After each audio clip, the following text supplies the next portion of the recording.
大家好，歡迎嚟到世界慢慢遊呢個頻道。唔係想帶你講景點、講行程、講打卡。世界已經行得好快，資訊亦都快到，有時令人消化唔切。所以喺呢度，我想用一個慢少少嘅方法，同你打開一張世界地圖。我哋會慢慢睇每一個地方背後點解會變成今日嘅樣。有時由一座城市開始，有時由一種食物、一條街、一段歷史開始，有時甚至會由一場全世界都望住嘅大事開始。而第一集，我想由2026年世界盃講起。但你唔使擔心，今集唔係體育新聞，唔係估邊隊奪冠，亦唔係分析邊個球星狀態最好，因為我真正想講嘅唔係球場入面嗰90分鐘，而係球場之外嗰張地圖。2026年世界盃由美國、加拿大、墨西哥3個國家一齊主辦，比賽會散落喺北美16座城市。由墨西哥城開始，一路去到美國嘅巨型球場，再去到加拿大嘅多元城市。所以今屆世界盃對球迷嚟講，可能唔只係睇一場波，佢更加似一場橫跨北美大陸嘅旅行。我哋由地圖開始，慢慢睇下點解今屆世界盃球迷可能真係會睇波睇到迷路。平時講世界盃，好多人第一時間諗起嘅可能係巴西、阿根廷、法國、英格蘭或者係某一個球星，再唔係就係賽程分組邊隊對邊隊。但係2026年呢一屆最特別嘅地方，未必係邊隊參賽。今屆最特別嘅係佢本身嘅形狀已經同以前好唔同。48支球隊，104場比賽，分佈喺3個國家。呢3個國家唔係細細地3個鄰近地方，而係美國、加拿大、墨西哥。一打開地圖，已經見到唔係一個點。佢係由北到南，由太平洋到大西洋，由高原城市到海邊城市，由拉丁美洲文化圈一路去到加拿大移民城市。如果上一屆世界盃，你可以將焦點放喺一個主辦國、一種城市節奏、一個大致範圍，今屆就唔同。今屆世界盃一攤開，你見到嘅唔係一個主辦地，而係一大片地方。呢個就係佢最有趣嘅地方。所以我覺得用世界盃做世界慢慢遊第一集其實好適合，因為佢提醒我哋好多事情表面係體育，背後其實係地理。表面望落係一場比賽，背後其實係城市點樣展示自己，國家點樣接待世界，人點樣喺一片大陸之間移動。今集我哋唔追比分，唔追熱門，唔追即時新聞，我哋慢慢打開北美地圖，睇下今屆世界盃點樣由一場足球賽變成一次認識3個國家嘅入口。世界盃由一個國家主辦，大家比較熟悉，但係今屆係3國合辦，背後有一個好現實嘅原因，世界盃越嚟越大。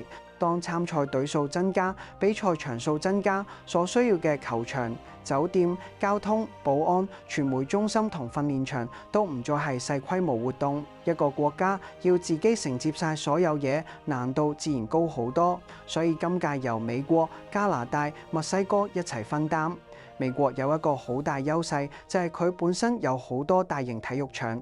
好多場館平時係美式足球場，容量大，配套成熟，附近有公路、有停車場、有機場、有酒店。對美國嚟講，世界盃唔係由零開始起一套新系統，佢更加似係將原本已經好成熟嘅大型活動機器轉過嚟迎接足球。墨西哥就唔同，墨西哥帶嚟嘅唔只係場館，而係足球記憶。墨西哥曾經辦過世界盃，墨西哥城本身又係一座有歷史厚度嘅城市。開幕戰由墨西哥城開始，感覺唔係純粹安排一個場地，佢更加似係將世界盃嘅舊記憶同新一屆賽事連接起嚟。加拿大主辦城市唔多，只有多倫多同溫哥華，但佢代表嘅係北美另一種面貌，唔係巨型美式體育機器，亦唔係墨西哥式足球熱情，而係移民城市、多元文化同安靜少少但好國際化嘅城市生活。所以美加墨3國合辦，表面係分工，實際係3種北美氣質放埋同一張地圖上。美國負責巨大舞台，墨西哥負責足球歷史同拉丁文化，加拿大負責多元城市同移民想像。如果只話3國合辦，聽落係一句資料。但如果你打開地圖，你會發現呢件事其實好有畫面。佢唔係3個國家各自擺幾場波，而係一次由北美大陸向世界打開門。香港人對距離嘅感覺好多時係由一個好細、好密、好方便嘅城市養成。喺香港過海可能半個鐘，由新界去港島遠極都係一程，港鐵再轉車去深圳可能比去港島某啲地方仲快。就算去日本、台灣、泰國，大家心裏面都有一種幾個鐘飛機就到嘅感覺。但係北美唔係咁樣，你睇地圖嘅時候，溫哥華同多倫多都係加拿大。對冇概念嘅人嚟講，可能會覺得同一個國家，應該唔會太遠。但係實際上，溫哥華喺加拿大西岸，面向太平洋；多倫多喺加拿大東部，靠近五大湖。兩個城市之間嘅距離已經遠到唔似我哋平時理解嘅同一個國家入面轉城市。再望落去，美國嘅洛杉磯同紐約、新澤西，一個喺西岸，一個喺東岸。地圖上兩個點之間隔住沙漠、山脈、平原、內陸城市同幾個時區。喺歐洲，你可能由倫敦坐火車去巴黎，再去布魯塞爾或者阿姆斯特丹，已經覺得自己跨過幾個國家。但喺北美，同一個美國入面，由西岸去東岸已經係另一種旅行尺度。再加埋墨西哥城，墨西哥城唔係喺美國旁邊一個普通城市，而係一座高原首都。佢有自己嘅歷史、語言、文化同城市節奏。當你由墨西哥城飛去達拉斯，再飛去多倫多，表面上係跟住賽程走。但係實際上，你已經由拉丁美洲城市進入美國體育城市，再去到加拿大多元移民城市。所以今屆世界盃最有趣嘅地方係，球迷唔只係睇波，佢哋其實係讀一張大陸尺度嘅地圖。你要諗嘅唔再係下一場波係邊個球場，而係下一場波係邊個國家、邊個時區、邊種氣候、邊種城市。呢個就係點解我話今屆世界盃可能真係會令人睇波睇到迷路。嗰種迷路未必係真係揾唔到路，而係你突然發現原來世界比自己想象中大好多。2026年世界盃嘅第一場就喺墨西哥城開始。如果你只係當墨西哥城係一個主辦城市，會浪費咗佢背後嘅故事。因為墨西哥城唔係普通首都，佢係一座高原城市，海拔高，城市鋪喺山谷同高地之間。嚟睇航拍會見到一大片城市向四面八方伸延，遠處有山，光線同空氣感都同好多沿海大城市唔同。墨西哥城背後仲有幾層歷史。呢度曾經有阿茲特克文明，有西班牙殖民留下嘅建築同街區，亦有今日龐大、繁忙、充滿聲音同顏色嘅現代城市。你行入墨西哥城，唔係只係見到一個足球場，而係見到好多時代疊埋一齊。開幕戰嘅墨西哥城球場，即係大家熟悉嘅阿茲特克球場，更加唔係普通球場。對世界盃歷史嚟講，呢度係一個好有重量嘅地方，好多經典時刻，好多老球迷嘅記憶都同呢座球場連埋一齊。所以今屆世界盃由墨西哥城開始，其實幾有意思。如果2026年世界盃係一本打開北美嘅書，墨西哥城就係第一頁。佢唔係用最閃、最新、最商業化嘅方式出場，而係用歷史、海拔、文化同足球記憶慢慢打開成屆賽事。講到美國，今屆世界盃最容易俾人感覺到嘅一個字就係大。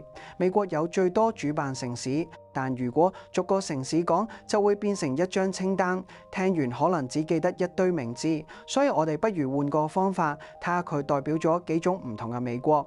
第一種係全球城市。紐約、新澤西、洛杉磯、三藩市灣區呢啲地方本身已經係世界地圖上好強烈嘅符號。紐約代表金融、移民、摩天大樓同大都會節奏；洛杉磯代表電影、陽光、公路同娛樂工業；三藩市灣區代表科技、海灣同太平洋邊緣嘅想像。第二種係美式體育城市，達拉斯、休斯頓、亞特蘭大、堪薩斯城呢啲地方嘅畫面同歐洲傳統足球城市好唔同。你可能會見到巨大球場、闊大停車場、高速公路、球迷開車入場，周圍係一種美式大型活動嘅氣氛。第三種係門戶城市，西雅圖望住太平洋，亦接近加拿大西岸；邁阿密望住加勒比海同拉丁美洲；波士頓同費城帶住美國東岸歷史感。呢啲城市令今屆世界盃唔只係美國中間幾個大場館，而係由唔同方向打開美國。所以美國部分最值得睇嘅唔係邊個球場最大，亦唔係邊個城市最出名，而係足球嚟到美國之後會被一種完全唔同嘅城市尺度接住。喺歐洲，足球好多時同街區、球會歷史、工人階級、城市身份連埋一齊。喺美國，世界盃會進入另一種系統。大場館、大公路、大熒幕、大娛樂、大品牌，佢可能冇歐洲舊球場嗰種密集壓迫感，但有另一種大到近乎誇張嘅場面。對香港人嚟講，呢種尺度其實好陌生。香港嘅體育場同城市距離好近，離開場館可能就已經係人群、商場、地鐵站同巴士站。但美國巨型球場好多時好似一座獨立城市，外面係停車場，旁邊係公路，人群係由四面八方揸車、搭車、坐飛機過嚟。所以世界盃去到美國，唔只係足球進入美國，而係足球進入一部好巨型嘅美式城市機器。今屆加拿大只有2個主辦城市，多倫多同溫哥華。數量上唔多，但係對香港觀眾嚟講，呢2個名字可能比好多美國城市更加熟，因為加拿大對好多香港人嚟講，唔只係一個旅遊目的地，而係一個移民故事、家庭故事、舊同學、親戚朋友故事。溫哥華喺太平洋旁邊，背後有山，前面有海，城市感覺同香港有啲奇妙嘅呼應，都係山海之間嘅城市，都有高樓、海岸、多元族群同好多亞洲生活痕跡。你喺溫哥華行街，可能見到中文招牌、亞洲超市、茶餐廳嘅影子，好多廣東話聲音。對香港人嚟講，呢個城市唔係完全陌生。多倫多又係另一種加拿大想像，佢更大、更密、更似一個多元族群集中嘅大都會。湖邊、高樓、街車、唐人街，唔同語言、唔同面孔，全部混埋成一種加拿大式城市生活。所以當世界盃去到加拿大，畫面未必係最誇張，未必有美國巨型球場嗰種壓倒性，但佢有另一種味道，佢令世界盃同移民、多元文化、海外生活想像連埋一齊。好多香港人未必會去達拉斯睇波，未必會特別熟堪薩斯城，但一講多倫多、溫哥華，可能即刻諗起某個朋友、某個親戚、某段移民故事，或者某種海外生活想像。呢個就係世界慢慢遊想慢慢睇嘅地方。一場世界盃表面上係國家隊比賽，但係當佢走入唔同城市，佢其實會碰到唔同人嘅生活記憶。對某啲人嚟講，溫哥華只係主辦城市；對另一啲人嚟講，溫哥華可能係離開香港之後重新開始嘅地方。同樣對某啲人嚟講，多倫多只係賽程上一個名字，但係對另一啲人嚟講，多倫多可能係仔女讀書、親戚落腳、朋友生活嘅城市。世界盃就係咁奇怪，佢用足球做名義，但係最後打開嘅往往係一個地方同人之間嘅關係。每一屆世界盃其實都唔只係一場體育賽事，主辦城市唔只係接待球迷，而係向世界展示自己嘅機會。有啲國家想展示現代化，有啲地方想展示歷史，有啲城市想展示自己已經準備好迎接全世界。有時候球場係主角，有時候真正被看見嘅其實係機場、地鐵、街道、酒店、海關、人群、城市天際線，甚至一個地方待客嘅方式。2026年世界盃特別嘅地方係佢唔再只屬於單一國家，而係因為佢將整個北美拉入同一個故事。所以今屆世界盃睇落係一個體育賽事，但係背後其實係一次北美3國共同登場。佢上面有西班牙語、有英語、有法語影子、有拉丁美洲、有美式公路、有太平洋、有大西洋、有五大湖。平時我哋講北美，好容易將佢簡化成美國。但今屆世界盃提醒我哋，北美唔只係美國，墨西哥唔係美國下面一塊附屬地，加拿大亦唔係美國上面一個安靜鄰居。3個國家放埋一齊，先見到北美真正嘅闊度。由語言到氣候，由歷史到移民，由球場到城市生活，每一段距離都唔只係公里數字，而係文化之間嘅轉換。所以今屆世界盃最值得慢慢睇嘅地方，就係佢令一啲平時好抽象嘅地理概念，突然變得好具體。你見到一場波喺墨西哥城踢，就會諗起高原城市。你見到一場波喺達拉斯或亞特蘭大踢，就會諗起美國南部同大型體育場。你見到一場波喺溫哥華或多倫多踢，就會諗起加拿大移民城市。世界盃將呢啲城市一個一個點亮。你可能會問，我又唔一定去北美睇波，甚至我本身都唔係好睇足球，咁呢件事關我咩事？我覺得唔一定要係球迷先可以透過世界盃認識世界。香港係一個好特別嘅地方，地方細、節奏快、交通密，城市同城市之間嘅距離感其實同好多大國好唔同。喺香港生活耐咗，好容易習慣一種好多嘢都好近嘅感覺。返工、食飯、買嘢、見朋友，全部都喺好高密度嘅城市網絡入面完成。但世界唔係全部都咁樣運作，北美嘅城市距離會令你重新理解咩叫遠。加拿大一個國家入面，東西兩邊可以遠到好似兩種生活。美國一個國家入面，西岸同東岸已經有完全唔同嘅氣候、文化同時間感。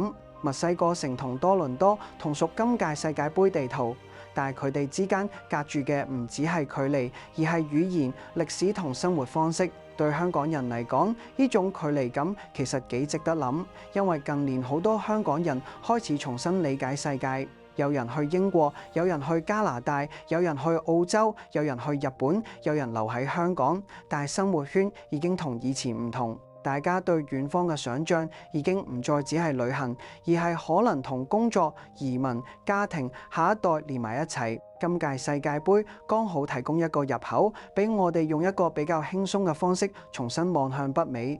你可以由墨西哥城認識一座高原首都，你可以由美國球場認識一種巨型體育文化，你可以由多倫多、溫哥華諗起香港人同加拿大之間多年嘅聯繫。你可以由一條球迷路線理解點解大陸赤道嘅旅行同香港人平時熟悉嘅城市生活完全唔同。所以今集唔係叫你一定要睇世界盃，更加唔係叫你要識足球。今集想講嘅係，有時候一場全世界都望住嘅比賽可以成為一條路，但係我哋行入一張平時未必會認真打開嘅地圖。想像一下，一個球迷由香港出發去北美睇世界盃，佢可能第一站去墨西哥城，一落飛機發現呢座城市唔係自己想象中嘅低地熱帶城市，而係一座高原大都會。街上有西班牙語，有老城區，有市場，有車聲，有足球衫，有一種又熱鬧又厚重嘅城市感。睇完開幕戰，佢下一場可能要飛去美國。可能係達拉斯，可能係洛杉磯，可能係紐約、新澤西。佢打開手機地圖，發現嗰條線好長，唔係搭一程火車咁簡單，而係要再去機場過安檢等登機。去到美國，球場可能大到好似一座城。外面係停車場，入面係巨型熒幕，球迷來自世界各地，但係整個活動被包裝喺一種好美式嘅秩序入面，佢會感覺到原來同樣係足球，放喺唔同地方，味道可以好唔同。再下一站，如果佢去加拿大，感覺又變。多倫多或溫哥華未必有墨西哥城嗰種厚重，亦未必有美國巨型球場嗰種張揚，但佢有另一種多元城市氣質。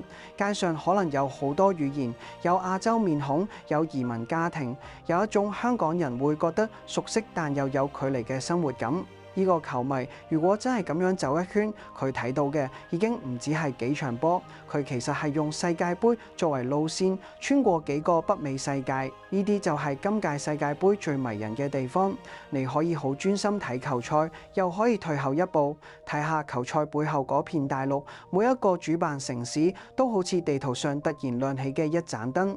你唔一定全部都去，但係你會開始知道，原來呢啲國家背後有唔同地形、唔同歷史、唔同人群同唔同生活。去到最後，我覺得2026年世界盃最值得講嘅，唔係佢有幾多場波，亦唔係邊個城市最大、邊個球場最靚。最值得講嘅係佢令一張地圖活起嚟。好多時候，地圖對我哋嚟講，只係手機入面一個工具。去邊、點去、幾耐到，全部都係幾秒鐘嘅事。但真正嘅地圖其實唔只係路線，地圖係距離、係氣候、係語言、係歷史、係人點樣生活，亦係一個地方點樣同另一個地方連接。今屆世界盃正正就係一張好大嘅地圖，由墨西哥城開始，去到美國嘅大球場，再去到加拿大嘅移民城市。你會見到一場比賽點樣穿越國界，一條航線點樣連接城市，一班球迷點樣由一種文化走入另一種文化。如果你係球迷，你當然可以睇波，但如果你唔係球迷，你都可以睇地圖。你可以睇一屆世界盃點樣令3個國家一齊出現喺同一個舞台。你可以睇北美到底有幾大。你可以睇世界上有啲城市平時未必會喺你旅行清單出現，但係因為一場比賽忽然變得有名字、有位置、有故事。呢個就係世界慢慢遊想做嘅事。唔係急住話你知答案，亦唔係追住每一個熱點跑，而係借一個世界事件，慢慢打開一張地圖，睇下背後嘅城市、人、歷史、文化，同埋我哋同呢個世界之間嘅距離。所以第一集我哋由世界盃開始，但係真正要睇嘅唔只係足球，係一片大陸，係3個國家，係好多座城市，係一場由球場開始，最後帶我哋重新認識世界嘅慢旅行。呢度係世界慢慢遊，我哋下集再慢慢行去世界另一個角落。